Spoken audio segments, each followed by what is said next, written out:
Bonjour à tous, Franck Muller de Lyon, nous sommes le samedi 16 novembre. Je suis obligé de refaire une petite vidéo dans la mesure où ma vidéo du jeudi 14 novembre, postée jeudi soir, a été supprimée durant la nuit, après avoir fait 400-500 vues. Le matin au réveil, je vais pour regarder, je vois vidéo supprimée pour incitation à la haine. Oui, je suis relativement surpris. Pourquoi? Je parle d'une manifestation contre l'islamophobie. Qu'est-ce que l'islamophobie? Ce n'est pas la haine de l'islam. Une phobie, c'est une peur. Peur d'une religion totalitaire, d'une religion politique qui régit tout sur la société. Donc, elle prend de plus en plus d'emprise et c'est une religion totalitaire car vous n'avez plus le droit de la quitter sous peine de mort. C'est une religion qui est contre l'égalité homme-femme, qui est contre l'homosexualité, contre pas mal de choses. Bon, j'étais quand même surpris qu'il y ait beaucoup d'écho à cette, cette imposture, car il n'y a pas d'actes anti-musulmans plus que ça. D'ailleurs, les derniers chiffres du ministère de l'Intérieur nous montrent qu'en 2018, il y a eu 1063 actes antichrétiens, 541 actes antisémites et seulement 100 actes anti-musulmans. C'est le plus bas chiffre de ces 10 dernières années en ce qui concerne les actes anti-musulmans. Donc franchement, il n'y a pas de souci à se faire de ce côté-là. Et il y a environ, je crois, 2 lieux de culte ou 2 mosquées, 2 lieux de prière qui s'ouvrent chaque semaine. Donc on ne s'oppose absolument pas au culte musulman. Ce qu'il faut noter en plus, c'est que des élus de la République, généralement France Insoumise, qui ont des députés en Seine-Saint-Denis dans la région parisienne, draguent, font du racolage auprès des électeurs musulmans, des électeurs potentiels, pour pouvoir conserver leur siège pour des prochaines municipales éventuellement ou législatives. Voilà, des racolages de France Insoumise, mais ça ne leur portera pas bonheur parce que d'après ce que je vois, des gens de gauche sont quand même énormément surpris. Des gens quand même comme Mélenchon, je cherchais le mot, vous voyez, comme Mélenchon, qui sont laïcards anti-catholiques. Hein. Ben c'est bizarre, là il est plus super laïcard, il est pro-islam. On peut se poser quand même des questions et je suis surpris de cette victimisation. Ma vidéo n'est pas du tout un appel à la haine, mais simplement en disant, mais attendez, mettons les faits, nous avons les chiffres, nous avons les statistiques, un point c'est tout. Quoi, de dire, quand vous avez 1000 actes anti-chrétiens, qui a dit on va faire une manifestation? Est-ce que les hommes politiques, Mélenchon et compagnie, ont dit on va faire une manifestation, ça suffit, qu'on brûle des églises, etc. etc. Non, cimetières ravagés, églises ravagées, 3 par jour. Non mais attendez. Enfin bon, voilà, bon, il y a un parti pris général. En plus, cette manifestation est faite à l'initiative quand même de certains imams qui prêchent des aspects rétrogrades. Quand tu vous dis le hijab, c'est la pudeur de la femme, et sans pudeur, la femme n'a pas d'honneur, qu'elle ne s'étonne pas que les gens abusent d'elle. Donc, on incite au viol d'une femme qui serait en jupe et qui ne serait pas couverte, n'est-ce pas? Les femmes vertueuses sont obéissantes à leur mari, elles ne sortent de chez elles qu'avec l'autorisation de leur mari. Et puis, elles ne doivent pas se refuser à leur mari quand il veut faire un câlin, parce que les anges vont venir les tourmenter.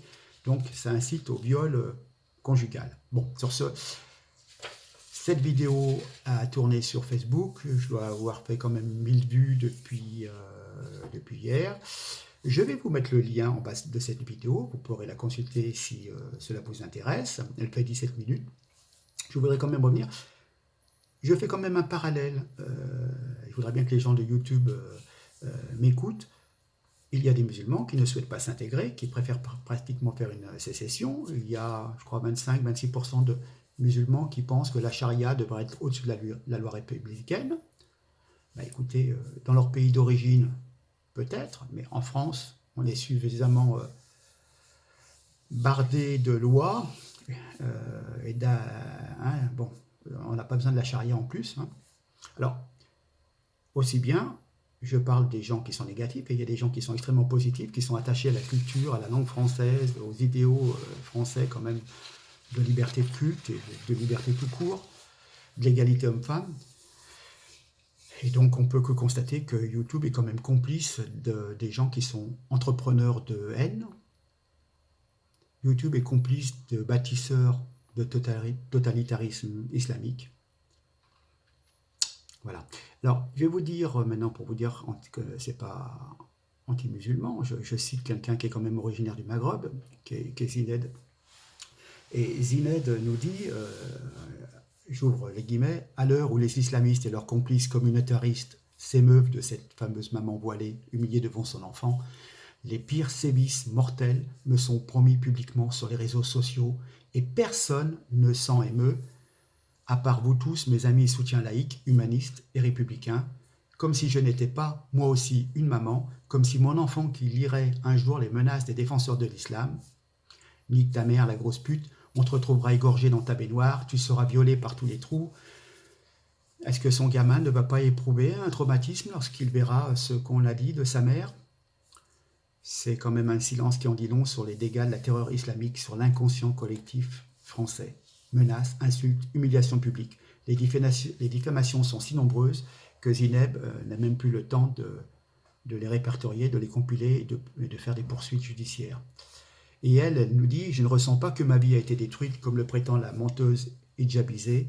Au contraire, voir mon pays, celui que je léguerai à mon enfant, sombrer dans cette aliénation islamiste, le voir trembler devant ce retour de l'Inquisition sous une autre étiquette religieuse, me donne le courage de continuer de me battre avec encore plus de force qu'auparavant. C'est mon devoir de femme, de citoyenne et de mère.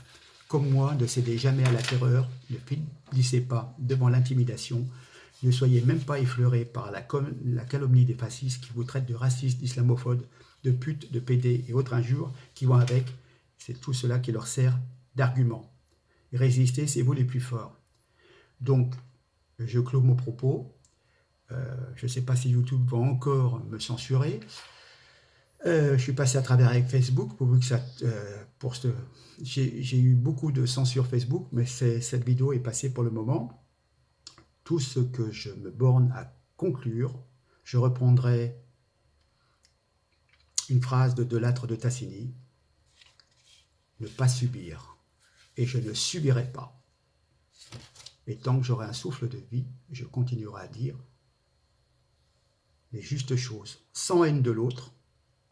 Mais nous sommes en France, nous avons notre liberté, nous avons certains idéaux démocratiques, et je compte bien en rester là. Voilà, sur ce, je vous remercie.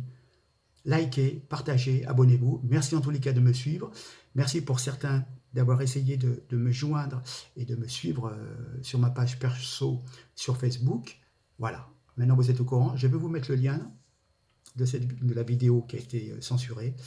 Et puis ma foi, vous ferez vos commentaires sous cette vidéo numéro 73. Voilà, sur ce, merci beaucoup. Bon samedi, bon week-end à vous, et on se retrouve en début de semaine, et on verra ce qu'il se sera passé. Merci en tous les cas. Merci pour votre écoute. Au revoir.